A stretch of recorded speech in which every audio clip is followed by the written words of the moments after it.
I read the new regulations, Amir, and I think probably you are a proponent of this, and you have probably been experimenting this within your institution as well. I know that. So that there is a lot of focus on board and senior management, and the words that they've used are quite sensitive. For example, obligations and accountabilities.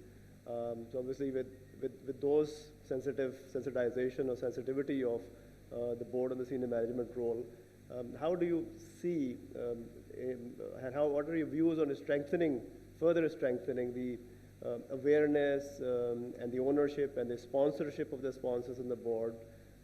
What could be done by industry in this regard? And do you really feel that there is that right kind of accountability framework that exists within institutions to address people who are at the helm of the affairs and responsible for governance within institutions? Thank you. Bismillah ar-Rahman ar-Rahim. So apparently for us, you rightly said, this appears to be a new phenomena or a new piece into it. But let me share some background of the current paradigm of corporate governance which we are going through. If we recall, the current paradigm actually started post-Enron in 2001. And after that, the Sarbanes-Oxley Act was enacted in US in 2002. And immediately, we have Code of Corporate Governance coming in March 2002, which was on top of the requirement, which was then laid down in the company's ordinance. So board, interestingly, always have the overall responsibility for supervision and oversight and policy making and ensuring that, and if you look at the title which was given to the Sarbanes-Oxley Act, then was about corporate accountability, responsibility, and transparency, and which was all about the role and the responsibility of the senior management and the board of directors. And very interesting thing which happened simultaneously in 2001 and 2002 was the 9/11 event. So 9/11 also happened in 2001 in September. And in October 2001, we had a US Patriot Act.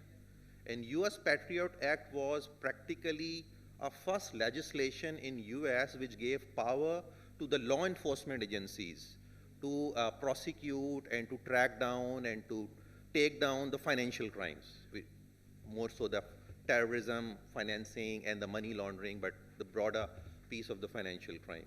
And simultaneously, in a meeting in 2001, post 9/11 and the promulgation of the US Patriot Act, this FATF, which is now very well-known name, FATF was actually formed by G7 in 1989, well before today's date, because we became aware of the FATF thing very recently, but it was formed in 1989, but it was pretty much toothless. So post this US Patriot Act, this lot of more powers were given to FATF with reference to the financial crime. Earlier, their role was more limited to just money laundering relating to non-payment of taxes.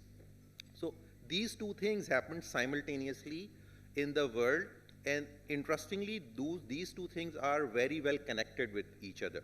Now, if we come to Pakistan, although we have a code of corporate governance coming in 2002, but our money laundering laws, which are presently promulgated, although we had a ordinance in 2007 for a short period, but the actual Anti-Money Laundering Act and the rules and the regulations started getting promulgated in Pakistan in 2010 onwards. And at that point in time, there was very little realization at the board level and the senior management level that these regulation and laws are putting certain responsibilities on the board and the senior management. And initially, people are thinking this is the job which the compliance department is supposed to do, and not even the concept of first line and second line and third line, as Yusuf and Aurangzeb just highlighted, was very much clear. And the board responsibility, although as per the Code of Corporate Governance, it was there from day one. It was there since probably 1984 or 1913 when the Companies Act was there, and then this Code of Corporate Governance further solidified it. But now if you look at the regulations of the anti-money laundering and countering terrorism financing, now they have, because these regulations are more rule-based regulations, so they have very specifically written a lot of things into it, which has actually raised this issue into the boardroom level and into the CEO's office level. And that's very good, I think. The responsibilities of the board and the senior management, not just the head of compliance, means when I say senior management means the head of retail banking, the head of corporate banking, the head of IT, every single person, the head of HR, the CEO himself or herself, and every board member. Now, they have very specific responsibilities and accountabilities under the AML Act and the AML regulations. And if you look at the impact of these on the institutions and these persons in their personal capacities, it's like there are dissociative penalties which a regulator can impose on an institution.